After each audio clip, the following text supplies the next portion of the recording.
What is energy, and why can't we live without it? Right now, every single thing around you is using energy. Your brain to read the word. Your heart is using energy to beat. The lights above you, the phone in your pocket, the food being cooked in your kitchen. All of it is running on energy. In fact, in the time it takes you to watch this video, the world will use enough electricity to power every single home for an entire month. So, what actually is energy? And where does it all come from? Here's the simplest way to think about energy. Energy is the ability to make something happen. Scientists call this ability work. But work in science has a very specific meaning, and it might surprise you. Imagine you press your hands against a wall and push as hard as you can for 1 full minute. You're sweating, your arms are shaking, you're exhausted, but in science, you did exactly 0 work. But why? Because the wall didn't move. In science, work only happens if something actually moves. Force times distance. That's the definition of work. No movement, no work, no energy transfer. 2 kinds of energy, stored and moving. All energy in the universe belongs to one of 2 camps. Stored energy is energy that is waiting to be released. Scientists call this potential energy. Think about the game Angry Birds. When you pull the bird back on the slingshot, the rubber band stretches, and you're storing energy into it. The bird isn't moving yet, but the energy is there, coiled and ready. The higher you pull it back, the more energy you store. That's potential energy. The same idea applies to height. A boulder sitting at the top of a hill has potential energy because gravity is waiting to pull it down. The higher the boulder, the more energy it has. Yo-yo held at arm's length has more potential energy than the same yo-yo sitting on the floor. Moving energy is energy that is already doing something. Scientists call this kinetic energy, from the Greek word for motion.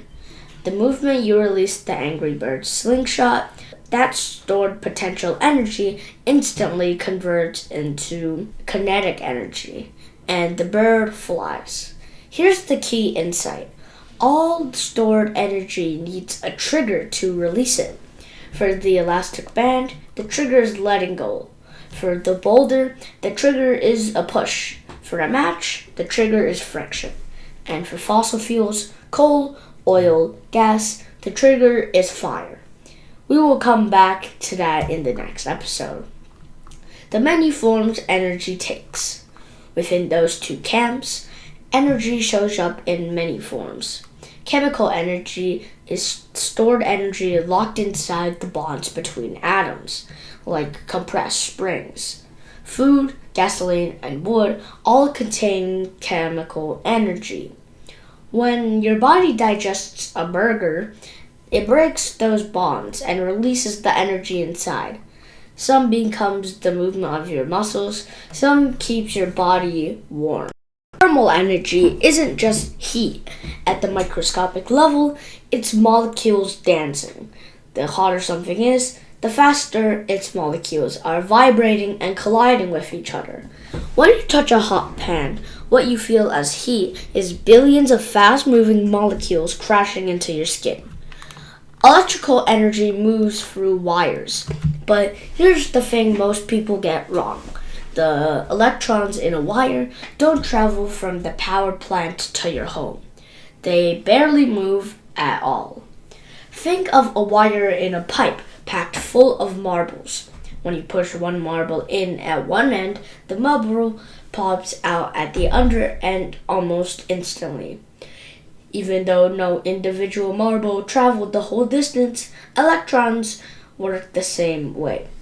They are a conveyor belt, passing energy from atom to atom at nearly the speed of light. Radiant energy is the most remarkable of all.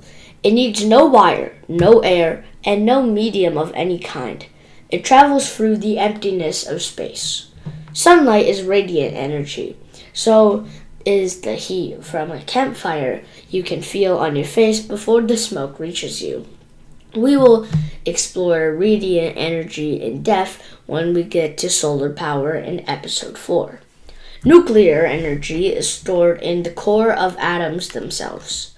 When you split a heavy atom apart or fuse together two light atoms, a tiny amount of matter converts into an enormous burst of energy. We will return to this in episode 7. The most important rule in science. Here's the rule that ties everything together. You can't create energy, and you can't destroy it. You can only convert it from one form to another. Imagine you eat a burger.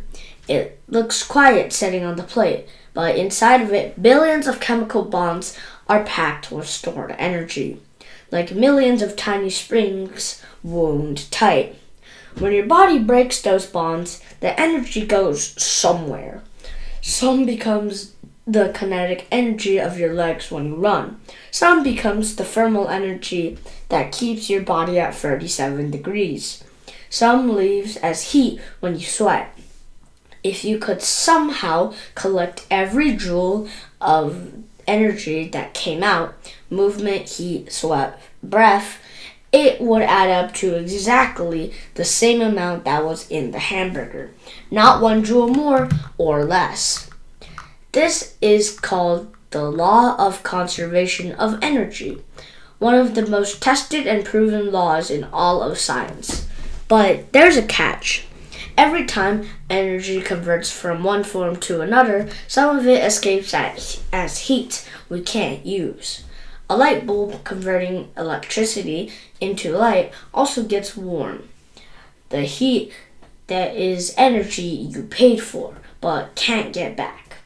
Think of it as the universe's tax on every energy conversion. You always pay it and you can't avoid it.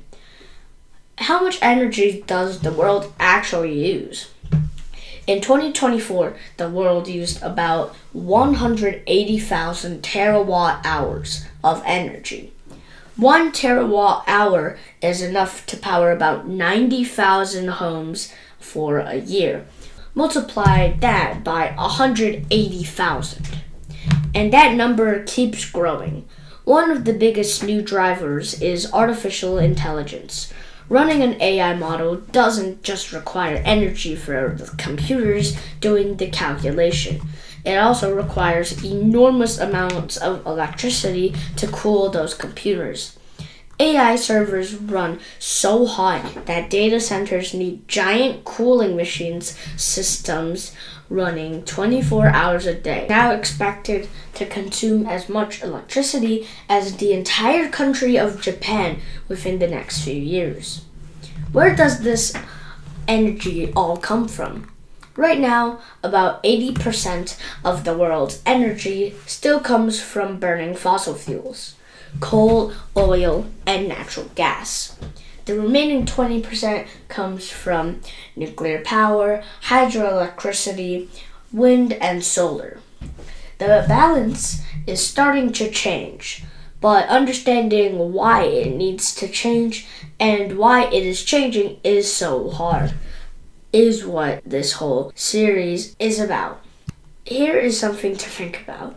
If heat is the universe's tax on every energy conversion, and nothing is ever 100% efficient, where does all that lost heat eventually go? Leave your best guess in the comments.